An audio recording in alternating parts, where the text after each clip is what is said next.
My name is Isabel Monroe. I'm 36 years old and used to be the creative director at a prestigious interior design firm in Seattle. After a year of depression treatment and stepping away from everything, I'd just given my first public talk to mark my return. I had hoped Nathan, my husband, the man who once promised to always stand by me, would be proud that he'd pull me into his arms like he used to. Before we start, tell us, where are you listening from? And don't forget to like, share, and subscribe. Let's dive into this gripping story. But when I stepped into my own house, before I even took off my coat, I saw him kneeling, proposing to Sophie, the woman who used to be my trusted assistant, the woman I once took in. They had no idea I was standing there. And when Nathan said to her, "From now on, no one will ever hurt you again," I knew the one he wanted to erase was me. Have you ever come home and realized you're no longer part of your own life? Comment if you've ever felt so betrayed that words couldn't even form. Like and subscribe if you want to hear what happened next. When I showed them I hadn't disappeared, I had only just begun. People used to call Nathan and me the golden couple of Seattle. Two successful people. Two aligned hearts. Two souls building an empire that was both stylish and influential. We ran high-end interior design projects together, appeared at community art fundraisers, smiled on magazine covers like nothing could shake us. And honestly, for a while, I believed that too. Nathan was the kind of man who drew admiration the moment he entered a room. Composed, articulate, with just the right amount of tenderness when needed. In the early days, he would show up at my studio just to take me out to lunch, sometimes carrying a sketch I had scribbled in my notebook and asking the design team to turn it into a 3D model. Because anything you touch deserves to be finished, he once told me. I thought I had found someone who saw the value inside me. But then 3 years ago, things began to crack. I was 14 weeks pregnant when I lost the baby. A sudden pain in the middle of the night. Blood soaking through the crisp white bed sheets I had picked out so carefully. We rushed to the hospital, but it was too late. I'll never forget the doctor's expression as he placed a hand on my shoulder, saying nothing, because nothing needed to be said. From that day on, it was like I vanished from my own life. I stepped back from work, handed over the company to the vice director, and told the press I needed time to heal and restore my energy. I stopped sketching, stopped going to the studio, and more than anything, I stopped believing in the idea of joy. Nathan stayed calm through it all.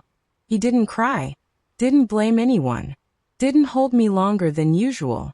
He simply said, "We need time." Then he quietly took over the financial management, helped me clear out my bookshelf, and removed the baby room paintings I had once made. I thought he was protecting me from pain.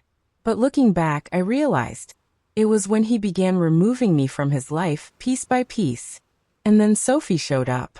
One rainy autumn afternoon, I met her in the hallway of a law firm.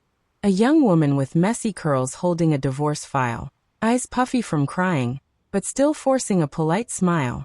I was waiting for Nathan to finish a meeting with a client, and struck up a conversation. She said she was running from an abusive marriage, that her ex-husband was powerful and wealthy, and she had nowhere to turn. For some reason, I saw a younger version of myself in her eyes. I let Sophie stay at our place temporarily, hired a lawyer to help her, and later offered her the job of being my personal assistant once I started easing back into work. She thanked me profusely, tears streaming down her face. "I'll never forget what you did for me," she said. In the beginning, Sophie was diligent, quiet, and always asked before doing anything. She organized my schedule, prepped meeting notes, filtered emails, and always brewed the exact tea I liked. I once thought, if I couldn't have a daughter, at least I had a little sister I chose myself. But over time, something started to feel off. Like how she'd linger at the house after hours. First to tidy the living room, then to double-check Nathan's paperwork. And eventually, she was preparing breakfast for both of us. Nathan would say, "If she's offering to help, let her. You need rest." A faint nod, though something inside me felt off. One time, I was folding towels and overheard Sophie in the kitchen on the phone. Her voice was hushed, but I heard every word. "Don't worry, she doesn't suspect a thing. Trust me, she won't catch on anytime soon." I stood frozen behind the partition wall, heart pounding. Then Sophie walked out, beaming. "I was just checking in on my mom. She's got a little cold." And I wondered, when did I start doubting everything? Nathan had been working late a lot, coming home even later, whispering with Sophie in the kitchen, laughing louder than he ever did with me. One night I joked, if I didn't know better, I'd think I was watching a sitcom. Nathan shrugged. "You're being too sensitive." I started to feel like a guest in my own home.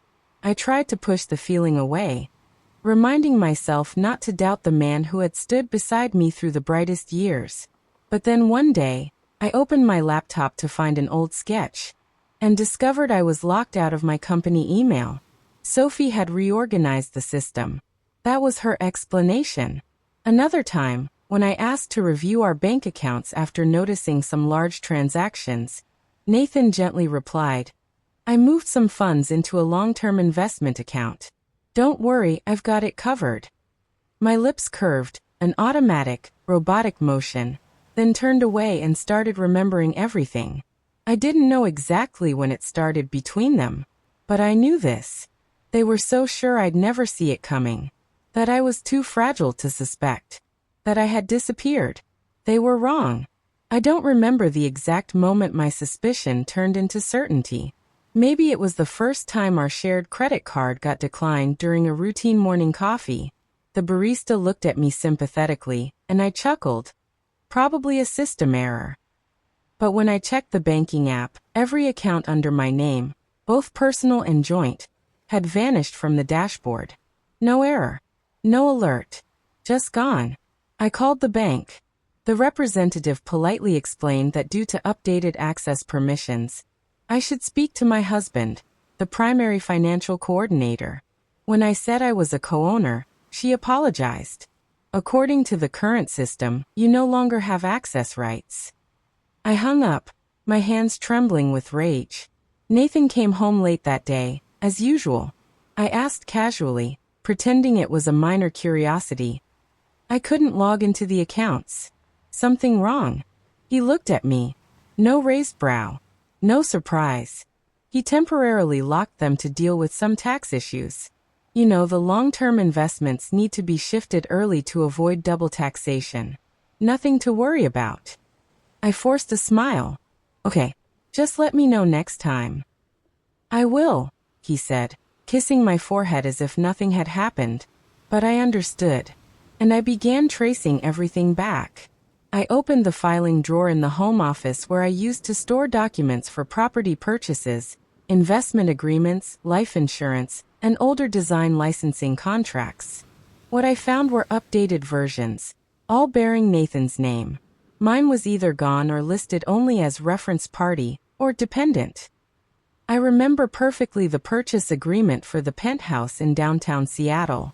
On the day we signed, I was the one who transferred the deposit from my personal account. But now the sole registered owner is Nathan Carter. I also remember when we renewed our insurance certificate. Nathan handed me a stack of pre-printed papers and said, "This is just to consolidate the insurance documents. Just sign quickly." I signed. Didn't read it carefully, because I was still in shock after a health screening revealed an early risk of breast cancer. Then came the email. I opened my old work inbox, the one I used to receive private design contracts from former clients, but every folder had been deleted. Access log showed someone had changed the password, reset the recovery address, and installed filters to automatically forward all emails to an alternate address, one I'd never seen before. I checked the recovery info. The verification phone number belonged to Sophie. I sat there for hours. It felt like witnessing a silent murder, and I was the victim.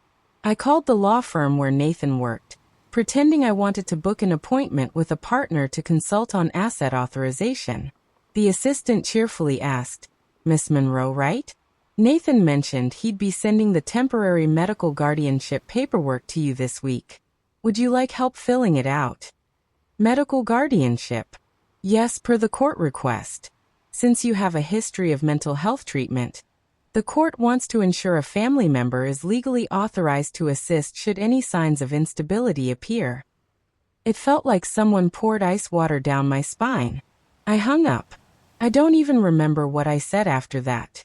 I stood in the living room, the one I had decorated with my own hands, where I had chosen each beam of sunlight for the afternoon light, where Nathan and I had spent hours designing the arched glass ceiling together.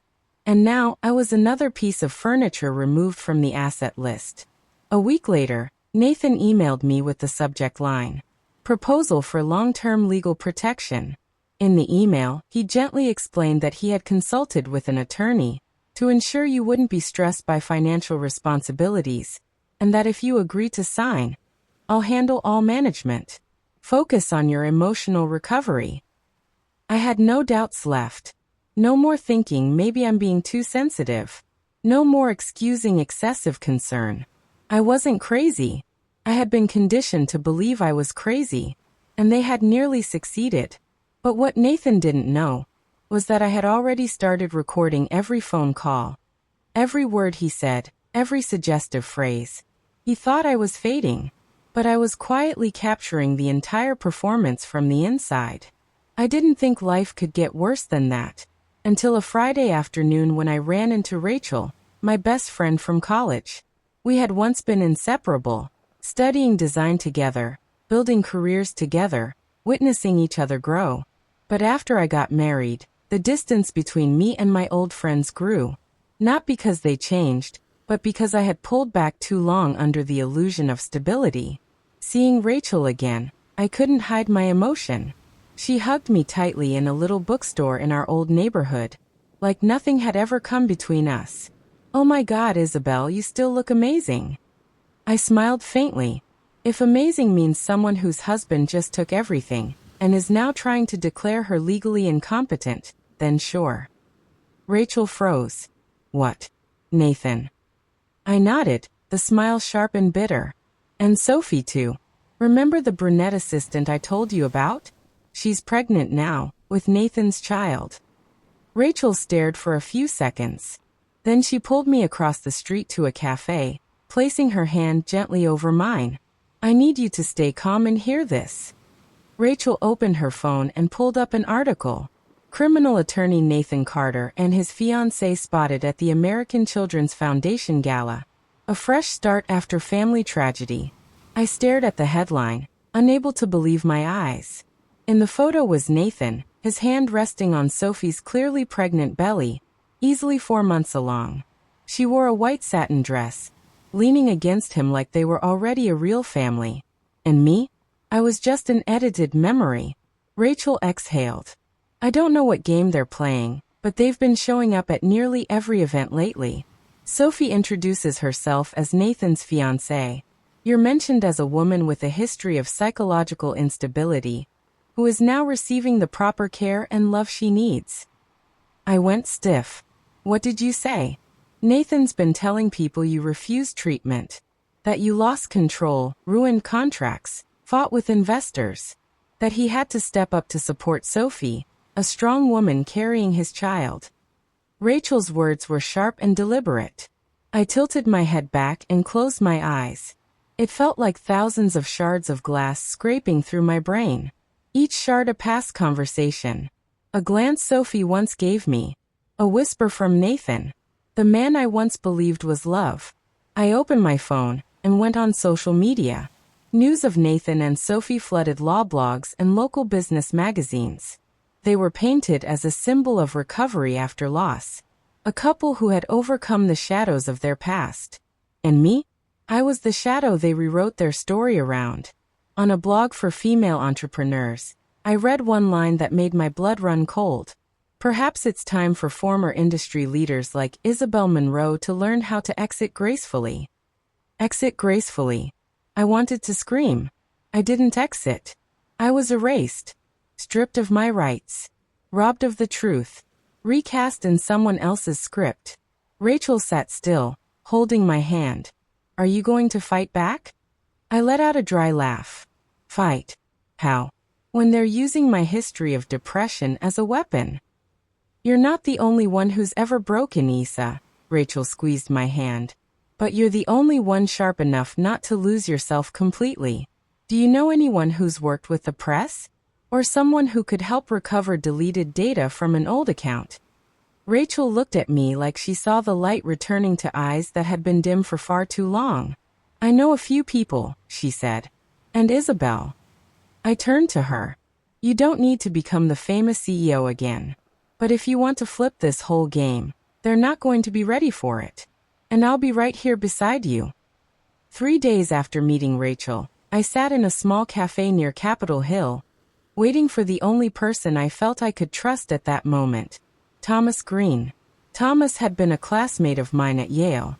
Back then, he was known for having one of the sharpest legal minds, once silencing a tenured law professor with a single cold rebuttal. We were never particularly close, but I always knew. If anyone understood the law well enough to save me from a sophisticated legal trap, it was Thomas. He arrived right on time, still in his buttoned-up shirt, black-rimmed glasses, with that ever-analytical expression. But when his eyes met mine, there was something softer than I remembered.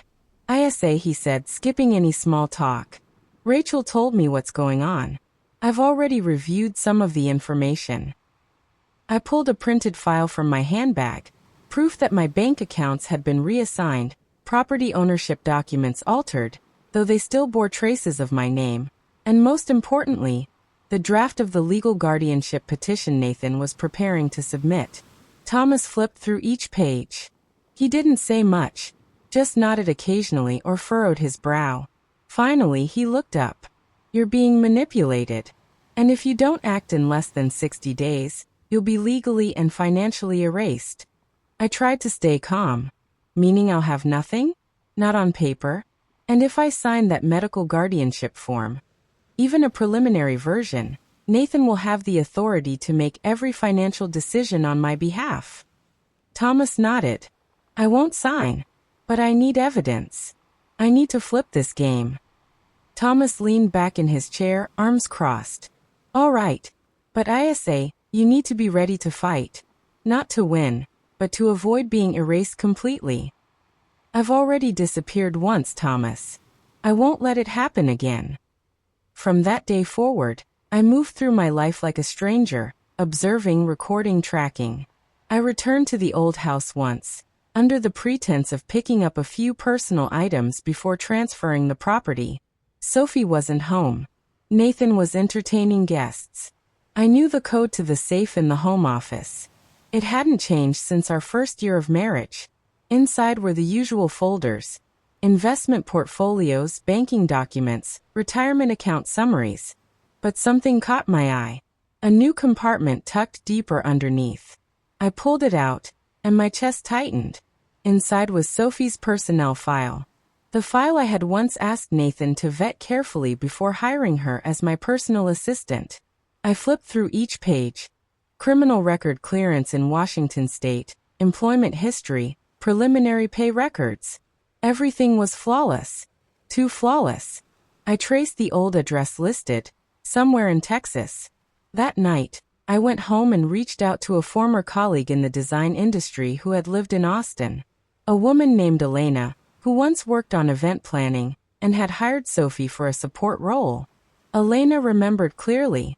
Sophie Blake, she frowned, falsified a reference letter to get into a nonprofit organization. Got caught after 2 months. "Are you sure?" I asked. As sure as I had to write the internal investigation report myself.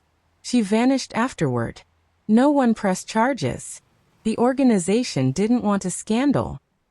I asked Elena to send a copy of the report if she still had it. She did within 30 minutes. The attachment read clearly: Blake Sophia L. Suspected of forged letters of reference. No legal proceedings, due to internal resolution. If Nathan had done a proper background check, he would have known. And knowing Nathan's meticulous nature, he had to have known. So why did he still hire her? I stared at the laptop screen, a wave of cold clarity rising in my chest. Sophie wasn't just a pampered other woman. She was a pawn, carefully raised to replace me. This wasn't some messy affair. Nathan and Sophie were a partnership, hungry for control, and someone desperate for a chance. They needed me to be weak. They needed me gone. St. Elwood's Church was usually quiet on Saturday afternoons, except during special events. That day was one of them. A community day celebration sponsored by Nathan and Sophie. They handed out scholarships to underprivileged students, gifted new bicycles to kids, and stood before cameras as if they embodied love, compassion, and restoration. I arrived just in time, dressed simply in a dark blue dress, a hint of lipstick, eyes soft but smile genuine. From a distance, I saw Nathan and Sophie near the wooden podium by the stage, hand in hand, smiling at the pastor and the elderly guests, thanking them profusely for their incredible commitment to the community. I walked up quietly and told the pastor I needed to speak privately with Nathan and Sophie backstage. "It's a family matter," I said gently. He nodded and signaled a staff member to open the door behind the altar. Nathan looked surprised. Sophie frowned, lips tight. "What are you doing here?" Nathan asked, voice low but steady. I sat on the wooden bench near the window, hands resting on my handbag. "I'm not here to cause a scene. I want to end this properly." Sophie crossed her arms, smirking. "You want to end things by showing up in public like this?" "No," I replied, locking eyes with her. "By giving you something you might actually deserve." I opened my bag and pulled out a small ivory box with a silver ribbon. "A wedding gift," I said, placing it on the table between us. "It's not much, but at least it's honest." Nathan hesitated. Sophie curled her lip. "Honest," she repeated. "From the woman who faked a miscarriage to keep her husband." Sophie kept going, as if relishing the moment of control. "You know, I used to pity you. The way you shook and cried in the bathroom, clutching your stomach. I really did feel sorry. But then I realized you couldn't let go, because you couldn't stand the idea that Nathan loved someone else."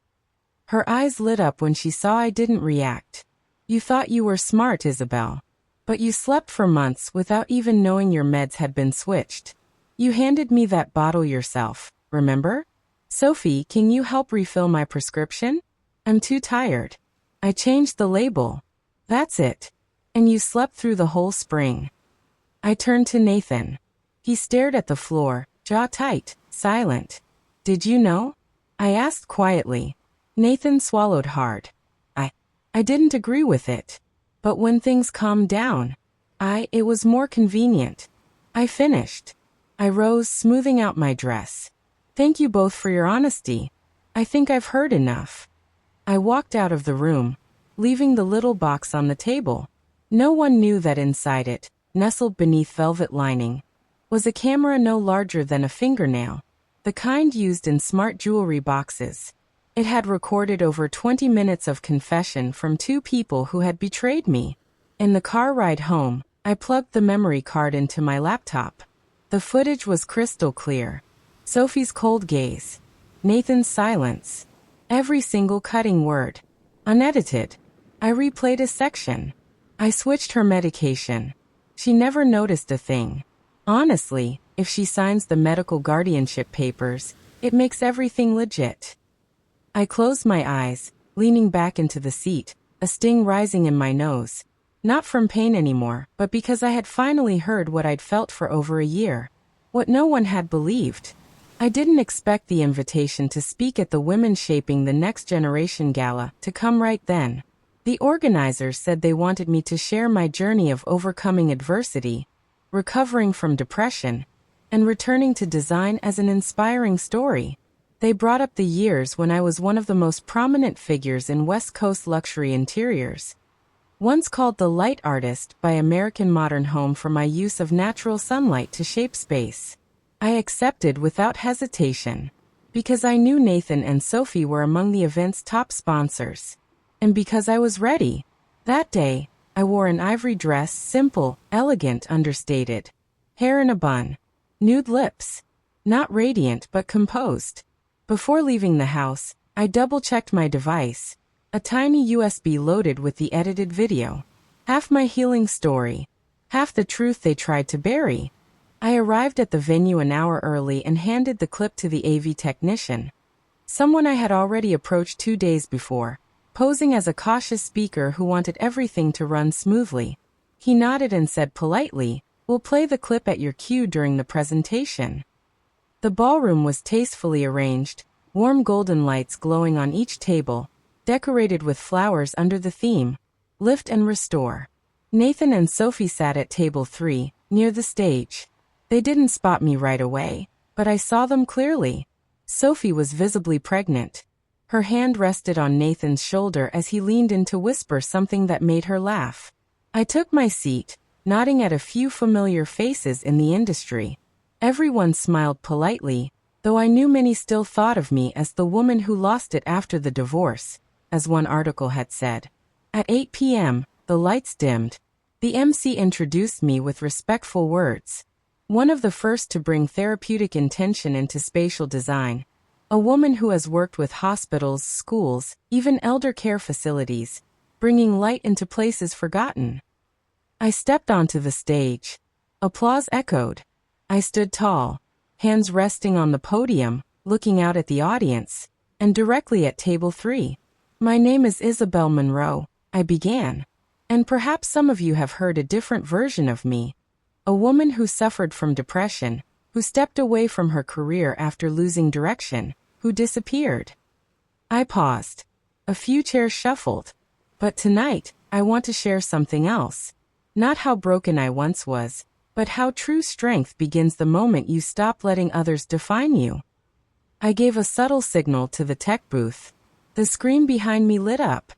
The first image, my old apartment, sunlight flooding the kitchen, the painting I had made during the first season living with Nathan. Home videos I'd taken on my phone. Tiny honest moments. Reading by the window. Brewing tea. Crying alone after my first miscarriage. My voice narrated over the footage. I thought this was a safe place. But sometimes silence hides the most violent sounds. Then came the turning point. The screen went dark for a second, then flickered on. Grainy footage of the church's backstage room. Lighting dim, but the audio unmistakably clear. Sophie's voice sharp and smug. She never noticed a thing. I switched her meds every week. She slept through spring like a wind-up doll that ran out of battery. Nathan whispered, "I didn't think it would be this easy. But maybe, you know her better than she knows herself." Sophie laughed. She thought she was the center of everything. Nobody even remembers her anymore. A murmur rippled through the room. Chairs creaked. People turned to one another. Nathan shot to his feet. "Turn it off," he shouted, rushing toward the AV booth. "Shut it down now." But it was too late.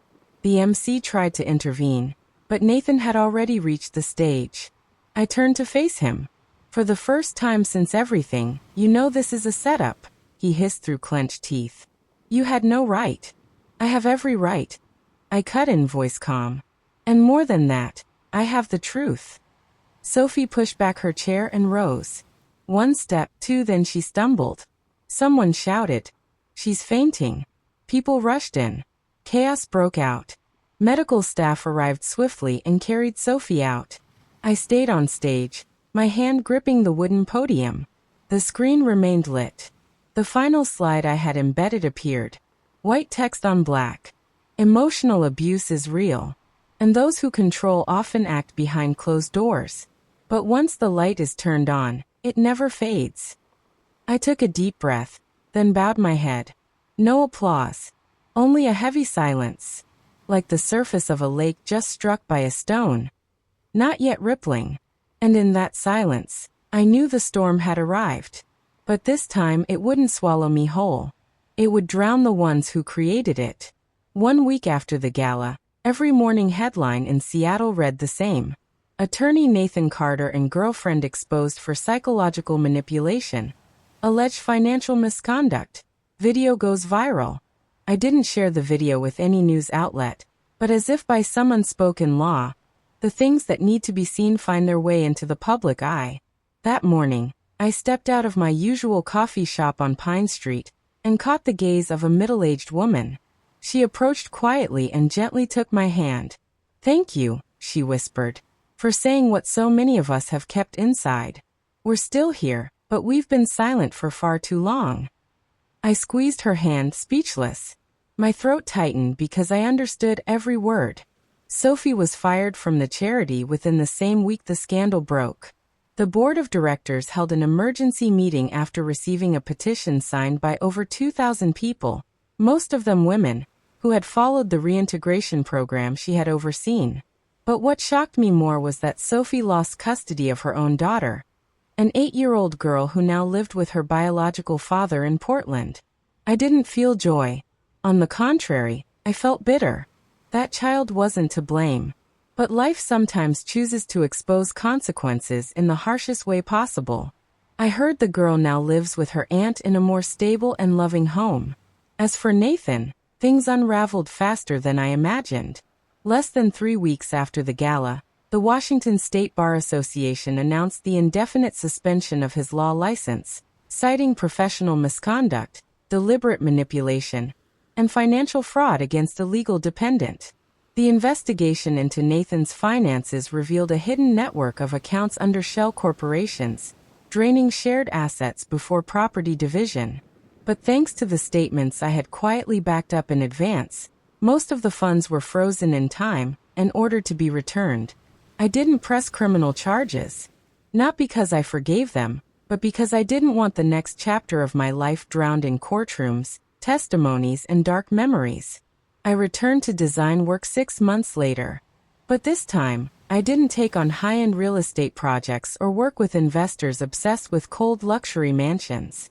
I accepted only restoration projects for reintegration centers, shelters for abused women, and community mental health clinics. Some were abandoned gas stations, old warehouses, or even dim, moldy basements. But I transformed them into spaces filled with light, greenery, and quiet. One day, while redesigning the kitchen at a care home for abandoned children, a little boy, no older than 8, looked around and asked, "Miss, why is this place so pretty? Did you paint sunlight on the walls?" "No, sweetheart," I smiled. "I just took away some of the darkness." I started my own foundation and called it the Monroe Reset. Not to stamp my name on something, but to remind people that we all deserve a restart. A rebirth. No permission required. The foundation provides legal aid for women suffering emotional abuse, offers shelter, connects them with therapists, and, most importantly, creates a space where those who were once controlled can design their lives on their own terms. No one has to become someone else to be accepted. No one has to shape their trauma into a story that flatters the media. In that space, they just need to be themselves and begin again from wherever they were left behind. One afternoon, as I stepped out of the foundation office, Rachel waited for me at the door. "You know," she said, handing me a bundle of thank you letters from small organizations across other states. "People are starting to call you the woman who rebuilds the spine of the broken." I laughed. "Sounds like an orthopedic surgeon."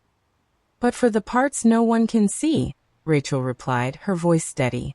"The parts someone once pushed down so far they were afraid to stand upright again." The small coastal town of Seabrook, nestled along Highway 101, carries the scent of sea salt across the grass and winding alleys like scattered memories. I moved there at the start of spring, bringing only 3 boxes of books, an old easel, and a porcelain tea set no one else had ever used but me. The owner of the olive green cottage I rented was a widowed woman named Meryl. She didn't ask too many questions, just gave me a knowing wink when she saw my name on the lease. "Monroe, huh? Is it?" A gentle expression crossed my face. "It is. But I left all the noise behind."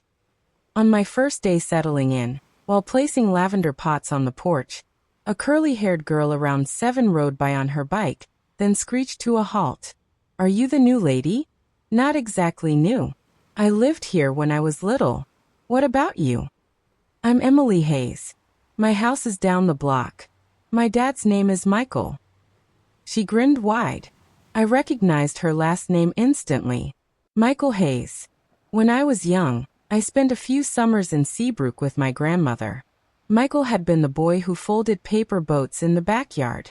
I never thought I'd see him again, much less like this. That afternoon, as I was arranging books on a shelf, there was a knock at the door. Michael was standing there, hair streaked with silver, sleeves rolled up, holding a basket of toast and a jar of homemade honey. "Welcome back to Seabrook," he said. "Emily told me you used to know me when we were kids. You taught me how to fold paper boats. I sank 3 of them in my grandma's pond." We laughed. The kind of laughter that wasn't forced, wasn't polite, and wasn't meant to impress. We didn't become anything right away. It was morning coffee chats, walks with Emily along the beach, nods exchanged at the weekend farmer's market. But something felt different. Not excitement, but peace. One night, during a heavy rainstorm, the power went out. I went over to Michael's house to borrow a flashlight. He handed one to me and asked, "Are you afraid of the dark?" I shook my head. I used to be. "No, I'm only afraid of being lied to in the light." Michael didn't ask more. He poured ginger tea, let me sit in the rocker by the window, and listen to the rain. No judgment. No pity. And that was what made me start to trust again. That night, as I was sketching blueprints for a project to restore a senior care home near town, my phone rang. An unknown number lit up the screen. I wasn't going to answer, but something made me swipe. The voice that came through was rough, lower than I remembered. "Isabel." I knew who it was. I said nothing. The voice cracked like gravel under rain. I don't even know if I have the right to call you, but I need to say this." I stayed quiet, my hand tightening around the edge of the blanket. "I've lost everything," he sighed. "The job, the reputation, the friends. Sophie left me, or rather, disappeared when she realized I had nothing left to offer. I'm renting an apartment in Tacoma, working at a tiny law firm, making 1/8 of what I used to. No one wants to hire someone suspended for ethical misconduct." He paused, then spoke slowly, like swallowing broken glass. "You won, Isabel." I looked out the window. The rain had stopped. On the damp ground, drops of water clung to the lavender petals, glistening under the porch light. I ended the call. I didn't need to win. I needed peace. And now I had it. Not something handed to me. Something I rebuilt with my own 2 hands, my heart, and every scar.